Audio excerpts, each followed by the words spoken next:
From the University of Notre Dame, these are Notre Dame stories. In this episode, as the situation deteriorates in Venezuela, a Notre Dame expert explains how we got here and what to expect next. And as millions of people celebrate their Irish heritage, we look back at a student club's championship foray into Irish dance.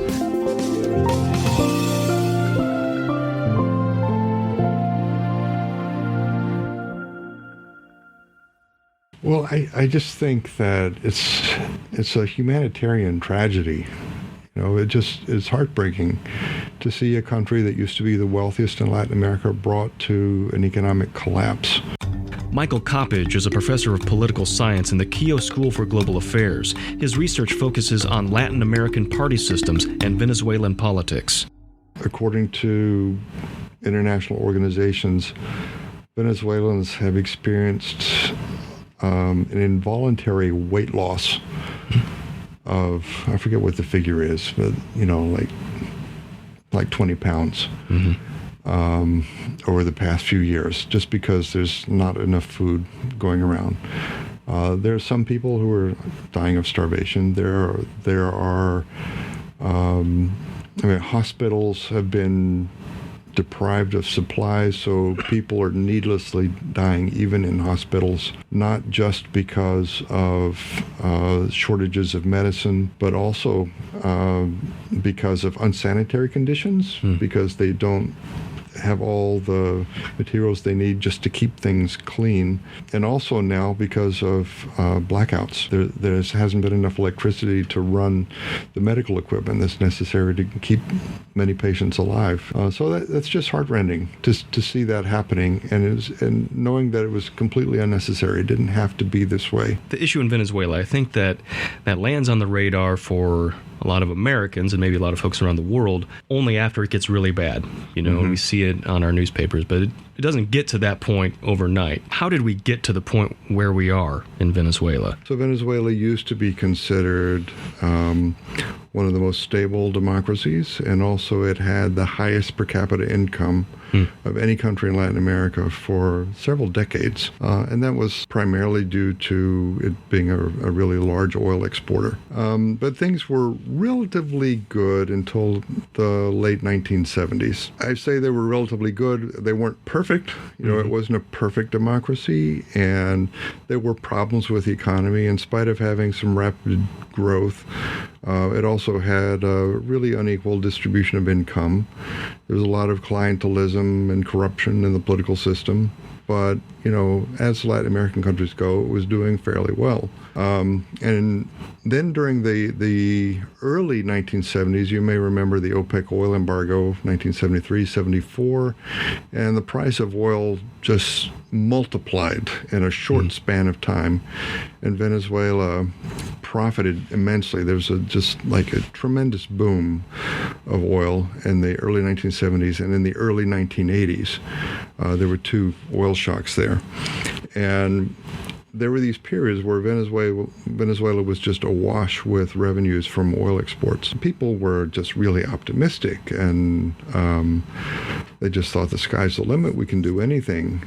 Standards of living had already improved dramatically over a couple of generations. And so things were just going really well. But these booms were not managed well. You know, Venezuela has kind of a strange economy, because 90% of the country's export earnings come from selling oil abroad. And after 1975-76, all those revenues come into the state-owned oil company, because that's when oil was nationalized. And so basically the state receives these vast resources from the rest of the world, and then it has responsibility for figuring out how to distribute it among the population. And there were classes of people who were well tied into government benefits, who were working in the formal sector and had pretty good salaries. And Venezuelans were kind of the envy of the rest of Latin America. There were, you know, it was pretty common even for like public school teachers to take a vacation in Miami, or just even like some people go to Miami for a weekend shopping trip. But with this boom and bust cycle, with a rapid increase in the price of oil and then plummeting of the price of oil, Venezuela would get caught short. When you look back over the decades, the late 1970s were the peak of Venezuela's economic performance. After that, the economy has stagnated most of the time. And so I would say economically, that's when things started to decline. Okay. It was because of the erratic price of oil and the mismanagement of this boom and bust cycle. And so a lot of Venezuelans were really unhappy about this and frustrated that the economy was not getting better and standards of living were declining, and it was becoming harder and harder to predict what was going to be happening next year. And they began to blame the two main political parties that had been governing Venezuela since the late 1950s. So oftentimes when sentiment like that starts to rise, part of it is rooted in truth, but a big part of it is not. I think there was some misplaced anger because this was a simplistic diagnosis of what was going on. I mean, part of Venezuela's problems were externally caused because it doesn't really control the price of oil. And it was true that there was corruption, but I don't think the degree of corruption was enough to fully explain everything that was going on. There was also a lot of inefficiency, mismanagement going on, and sure, a lot of politicians were to blame for that. Sure. But just the notion that everything would be fine if we just got rid of the corrupt politicians, that was simplistic.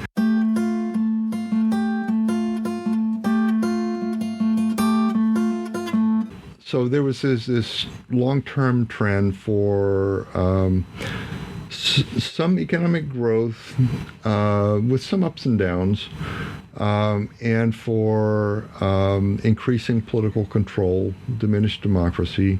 There was a crucial event, though, that happened in 2002. There was a coup attempt against the Chavez government that succeeded for about a day and a half. In fact, he was arrested and put in prison, but because of popular demonstrations demanding his release, he was released. And in retaliation for that, the Chavez government just took widespread reprisals against anybody who was involved in that coup attempt. He was able to say, these people were not respecting the results of the elections, which we won, and not following the rule of law. They're disobeying the Constitution. They're disloyal people, which was all true. But part of this effort was a general strike, which included PDVSA, the oil company, and there was a shutdown of production. There was a shutdown in the oil fields. There were walkouts in the administrative headquarters. And retaliation for that, the government fired several thousand people from the oil company. And in that process, they lost a lot of really qualified people, highly skilled workers who worked in the oil fields and highly skilled managers to administer this company. And ever since then, the production capacity of PDVSA has declined. And it's now producing less than half of what it used to be able to produce. I think the metaphor of killing the goose that laid the golden egg is pretty appropriate here. Like PDVSA was the goose. It was laying golden eggs, but Chavez was promising, we're going to use these resources to pay for social programs. And in the process, he did that, but he also did it to such an extent that he neglected maintenance and investment that was necessary to keep everything running smoothly in the future. Probably we were also seeing that this conflict going on, or the consequences of this, in the blackouts that Venezuela was experiencing since a few days ago. Right. Because 80% of the electricity that Venezuela produces comes from this one big hydroelectric dam project called the Guri Dam. And although I can't be sure of this, it seems very likely to me that blackouts are happening now because of the same kind of neglect of equipment and maintenance and investment that would have been necessary to keep this hydroelectric project going. Yep. So they're really paying the consequences of that now. So take us into the Maduro administration, because it seems like that's when things start to unravel at a quicker rate. In a sense, Chavez was very lucky because oil prices were relatively high on average as long as he was in government. And Maduro was really as unlucky as Chavez was lucky because just a few months after Maduro became president, the price of oil fell around the world. And Venezuela, in addition now to having to cut production, was also getting fewer dollars for every barrel of oil it was exporting because the price fell. And so he was really facing a shortfall there. And he continued to borrow. He also began a big program of just running the printing presses, printing more and more money to pay for all the spending that he wanted to do. And as has been repeatedly shown in world history, if you just print money to cover budget deficits, inflation is going to pick up. Mm-hmm. So inflation got higher and higher and higher, first in the hundreds, then in the thousands, and now like over 1,000,000% inflation is being predicted to be 10 million% inflation by the end of the year if things keep going in the direction that they've been going. So this is just, apocalyptic degree of inflation. It means that savings and salaries are just basically worthless. Like if you don't spend your money right away, it means nothing by the end of the week. So that just puts all Venezuelans in a really, really difficult position. They just have very little money to buy anything. But there are also shortages of food that have happened, largely because of economic policies. One of the things that Chavez and also Maduro have done is when they met with some resistance from the private sector, they would just confiscate enterprises or confiscate farms and say, if you're not willing to use your capital for the benefit of the country, then we'll take it over and we will use it for the benefit of the people. But a lot of merchants were finding that with the severe price controls that the government was imposing, they would lose money for every unit that they sold of goods, and there was absolutely no incentive for them to stay in business. And so many of them would, as the government accused, many of them would just find a warehouse and hoard their goods there, hoping that eventually they'd be able to sell them for a profit. But the government would use this as a pretext to just seize those goods and send them to the state-owned grocery stores where they could be sold. And the government was losing money on these things, but they didn't care. In our frame of reference, I think there have been a lot of folks who are quick to talk about the situation in Venezuela and blame socialism, blame a certain political philosophy. Is that too simplistic? Well, I think what Venezuela has had is a form of socialism. And the Venezuelan version of socialism, I think the big problems with it were that first it's anti-democratic.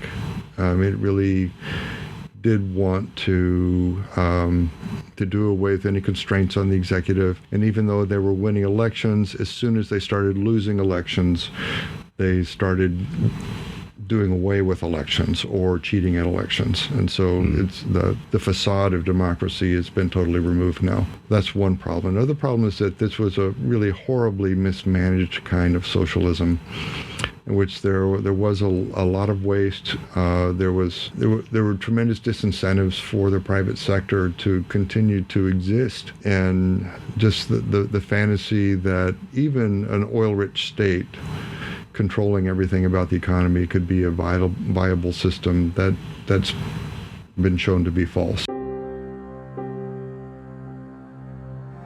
I'd say the economy has pretty much collapsed in Venezuela. Nothing is working. The currency is basically worthless. People don't really have much of a reason to show up for work other than to have something to do, way to occupy their time, or maybe just hope that they'll keep their jobs and eventually maybe they'll be paid in some way that's going to be worth something. There's a segment of the population who are really closely allied with the government and dependent on the government. So the government uses what resources it has, partly, I think, to buy the support of the military and political allies to keep them loyal to the regime. But it also continues funneling some of this money into the state-run grocery stores and other services to give a lifeline to people who are their closest supporters. So there are some people who are still benefiting from the regime, but everybody else who's outside that clientelistic network, they're really, really struggling. I don't know how people survive. Would there be a historical frame of reference from which people could kind of get a picture of this? We haven't seen much of this. I won't say it's absolutely unprecedented. It's among the highest inflation episodes in world history. I mean, Weimar Germany in the 1930s, right before Hitler came to power, they had really, really, I don't remember what the rate was, but hundreds of thousands or millions of percent inflation. It's the worst inflation that any country in Latin America has ever experienced. I mean, there have been worse food shortages around the world that have led to massive starvation. In North Korea, for example, or in China during the Cultural Revolution. So it's not quite as bad as that. But if something doesn't improve soon, then it could get that bad. The way that things could get worse is if this turns into a civil war. So far, it has not been all that violent, aside from crime. And Venezuela has one of the highest homicide rates in the world and certainly one of the highest street crime rates in the world. It's just not a safe place to be at all these days, and it's gotten worse now that there are blackouts. Mm-hmm. How does it get better? That's a really difficult question. Well, there's a lot of Venezuelans and outside observers are hoping that the interim government led by Juan Guaido will eventually be able to take its place as the government, the effective government of the country. That would require Maduro and the generals and other political leaders surrounding him to surrender, to give up, to probably leave the country and go into some kind of golden exile in another country. So they're not going to leave without a fight, probably. Having said that, the positive signs are that Guaido has a legitimate claim to be the interim president of Venezuela, even according to the Constitution. And he has been recognized not only by the United States, but by 50 other countries around the world, including a lot of countries in Europe. And the practical effect of that is really powerful, because it means that countries that recognize Guaido cannot legally send Venezuela's profits from oil exports to the Maduro-controlled government. Those profits have to be sent to the Guaido-controlled government. And so in the long term, we expect that there will be fewer and fewer resources flowing from the rest of the world into Maduro's government and more resources flowing into the Guaido-led government. And that means that eventually the Maduro government is not going to be able to pay salaries. It's not going to be able to support the social programs. And Guaido eventually will have resources to be able to take over those responsibilities. It's a really daunting challenge to be able to do that, though, because it's kind of a ragtag organization at this point. It's I won't say it's on the run, but they're having to hide sometimes and just have these pop up rallies and demonstrations, and trying to work with other countries. But it's even more difficult now because President Trump ordered all American diplomats to leave Venezuela. They're basically shutting down the embassy, and so that makes it even more difficult for any Venezuelan politicians on either side of this divide to communicate with the United States. Another reason, a more self-interested reason to care about it, is that is the refugee crisis. There are millions of Venezuelans who are now refugees in other countries, and they need help of some sort. They're fleeing not only economic collapse and food shortages, but also political persecution in many cases. Many of them face a realistic fear of death threats and violence if they return home. So that becomes a problem for other countries. I would hope that all of us would find ways to open our arms and welcome them and provide them with a place. And I hear that there's some talk that even the Trump administration, which has been, reluctant to accept further immigration, has been talking about offering temporary protected status to Venezuelans who are refugees. I hope that happens. There are Venezuelans everywhere now. We have 2 Venezuelan restaurants in South Bend now. There are thousands of Venezuelans who are living in St. Joseph County, in a growing number all the time. And I'm happy about that because I care about the country and I enjoy being around Venezuelans. But anyway, it's a presence that it can't be overlooked. Michael Coppedge, thank you very much. You're welcome.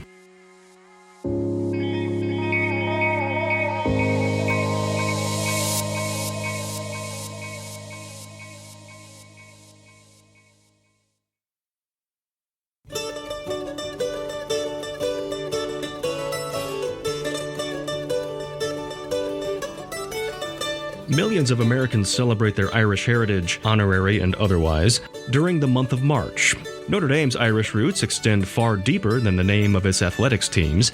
They include the tale of Father William Corby, Notre Dame's 3rd president, who served as chaplain for the Irish Brigade in the Civil War and famously gave absolution before Pickett's charge at the Battle of Gettysburg.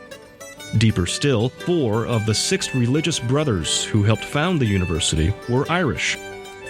Today, Notre Dame's connection to Ireland includes multiple programs and facilities in the Emerald Isle where students and scholars can advance their research and education, as well as their faith. Back on campus, the connection includes the Keough Institute for Irish Studies, the largest center for the study of Irish language outside Dublin. And it includes something else. 5, 6, 7, and 8, 2, 3. The Notre Dame and St. Mary's Irish Dance Team. The team is a club team made up of students who have practiced Irish dance in their childhood and through high school. This past February, they traveled to Ireland to compete in the All-Ireland Dance Competition, where they secured their 8th title in the niche club division.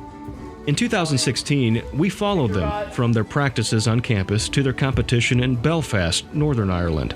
And we found that the sacrifice made on behalf of Irish dance is commending not only to these young people, but to the originating culture as well. Make this one count. Pick your butt. Come on.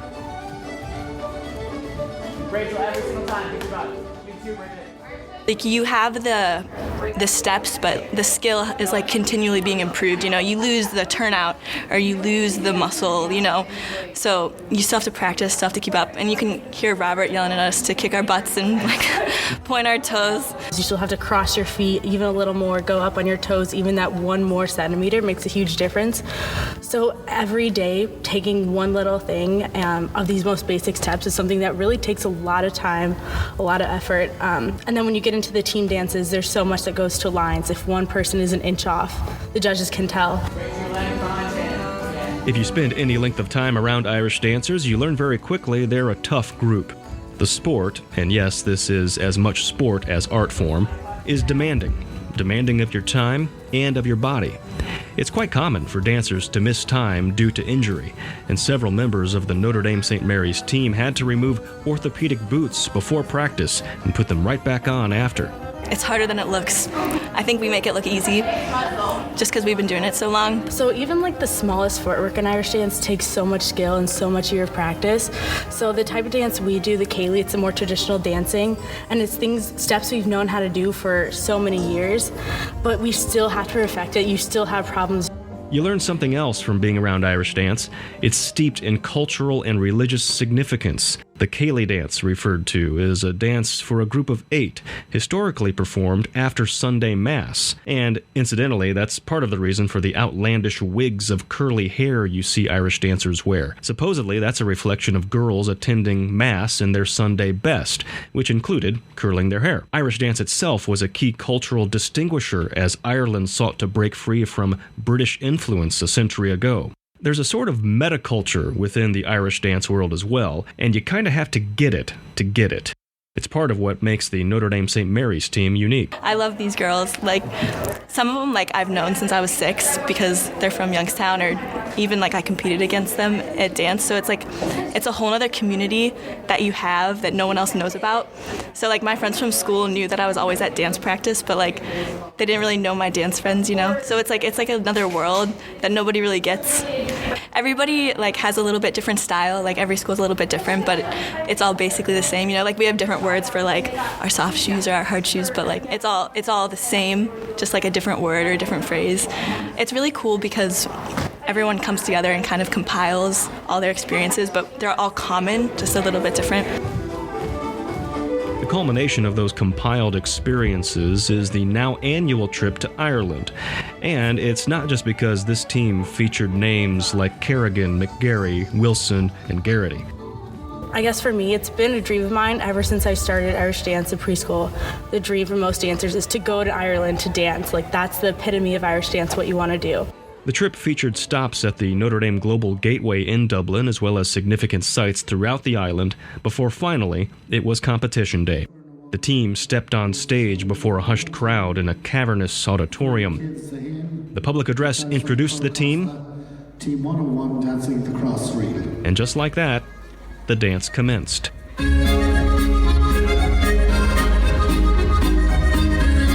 When it was over, the team would say it was probably their best rendition yet, and rightfully so.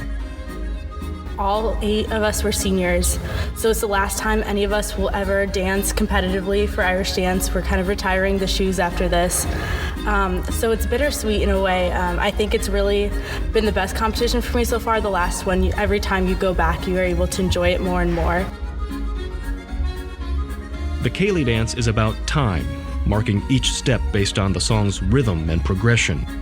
And for members of the Notre Dame St. Mary's team, perhaps it's fitting to close out their competitive career this way, a dance marked in time, marking the passage of time from one chapter of their life to the next. Irish dance is immediately recognizable and eminently eye-catching. It is something that says Irish without saying anything at all. A group of Notre Dame students leaving their mark on the All-Ireland competition is a celebration of a connection to Ireland and a nod to Irish ancestry, honorary or otherwise.